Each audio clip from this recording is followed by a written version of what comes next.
ایک عجیب قسم کا دھواں آسمان سے نیچے زمین تک پوری دنیا کو سیاہ کرتا ہوا نظر آئے گا۔ یہ 40 دن تک جاری رہے گا اور مومنوں کو ٹھنڈا کرے گا اور کافروں اور منافقوں کو بے ہوش کر دے گا۔ کچھ 1 دن بعد ہوش میں آ جائیں گے، کچھ 2 دن بعد اور کچھ 3 دن بعد، اور پھر ذوالحج کے مہینے میں ایک رات قربانی کے دن کے بعد آئے گی جو اتنی لمبی ہوگی کہ بچے رونے اور نوحہ کرنے لگیں گے، مسافر تھک جائیں گے اور مویشی چرنے کے لیے بہت بے چین ہوں گے، لوگ روئیں گے اور معافی مانگیں گے۔ آخر کار سورج تقریباً 3 یا 4 راتوں کے بعد مغرب سے طلوع ہوگا۔ جیسے چاند گرہن بے چینی کی حالت میں ہلکی سی روشنی ڈالتا ہے، یہ آسمان کے درمیان تک جائے گا اور پھر واپس مغرب میں غروب ہو جائے گا۔ اس کے بعد سورج ہر روز مشرق میں طلوع ہوگا۔ قیامت کی اس نشانی کے ظاہر ہونے کے ساتھ ہی توبہ کے دروازے سب پر بند ہو جائیں گے۔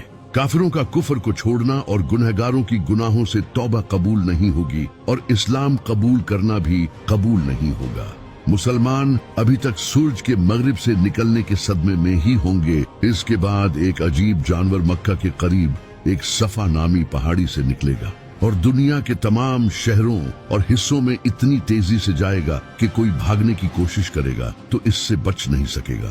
یہ بول بھی سکے گا اور اس کے ایک ہاتھ میں حضرت موسیٰ علیہ السلام کا عصا اور دوسرے ہاتھ میں حضرت سلیمان علیہ السلام کی انگوٹھی ہوگی۔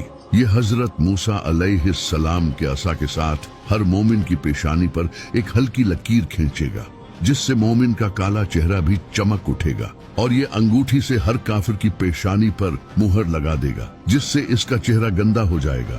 اس طرح پھر تمام مومن اور کافر کھل جائیں گے۔ ایمان اور کفر کی یہ نشانیاں کبھی نہیں بدلیں گی۔ کافر کبھی بھی کفر سے نہیں ہٹیں گے اور مومن اسلام پر قائم رہیں گے۔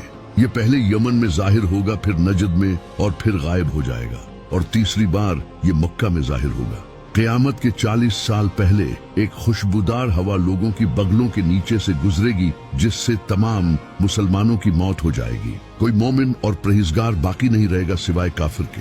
افریقی لوگ غلبہ حاصل کریں گے اور حکومت کریں گے، وہ کعبہ کو توڑ دیں گے۔ خدا کا خوف، شرم اور حیا نہیں رہے گی۔ حکمرانوں کے ظلم اور عوام کے آپس میں جھگڑے بڑھیں گے۔ بتوں کی پوجا، ظلم، قانون کی خلاف ورزی، بھوک اور بیماری پھیلے گی۔ دنیا کی ایسی افسوسناک حالت میں شام کا کچھ بھلا ہوگا۔ باقی سارے ملک کے لوگ اپنے خاندان کے ساتھ شام کی طرف روانہ ہو جائیں گے۔ اسی دوران ساؤتھ کی طرف سے ایک بڑی آگ نمودار ہوگی جو دنیا کے تمام لوگوں کو شام میں جمع ہونے پر مجبور کرے گی اور پھر غائب ہو جائے گی۔ یہ 40 سال دنیا کے خاتمے کی طرف اس حالت میں گزریں گے کہ کوئی نیا بچہ پیدا نہیں ہوگا، یعنی سب 40 سال کے ہوں گے، اور کوئی مومن نہیں ہوگا سوائے کافروں کے۔ اچانک جمعے کے دن جو کہ محرم کی 10 تاریخ ہوگی، اس دن سارے لوگ اپنے کاموں میں مصروف ہوں گے اور اللہ صبح کے وقت اسرافیل کو سور پھونکنے کا حکم دے گا اور پھر اسرافیل سور پھونکے گے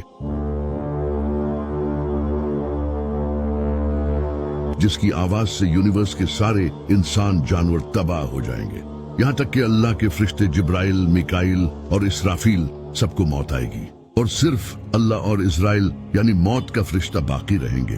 پھر اللہ حضرت اسرائیل کو حکم دے گا کہ اپنی روح قبض کر۔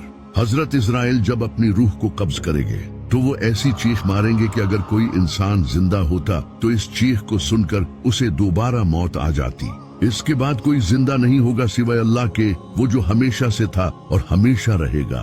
پھر اللہ زمین کو تھامے گا اور آسمان کو اپنے سیدھے ہاتھ میں لپیٹ لے گا اور کہے گا کہ میں بادشاہ ہوں، کہاں ہے زمین کے بادشاہ؟ اس کے بعد اللہ زمین پر پانی برسائے گا، یہ عجیب سا چپکنے والا پانی ہوگا۔ جب یہ پانی زمین پر گرے گا تو اس پانی سے قبر میں پڑے مردے دوبارہ زندہ ہو جائیں گے۔ پھر اللہ اسرافیل کو دوبارہ زندہ کرے گا اور کہے گا دوبارہ سور پھونکو۔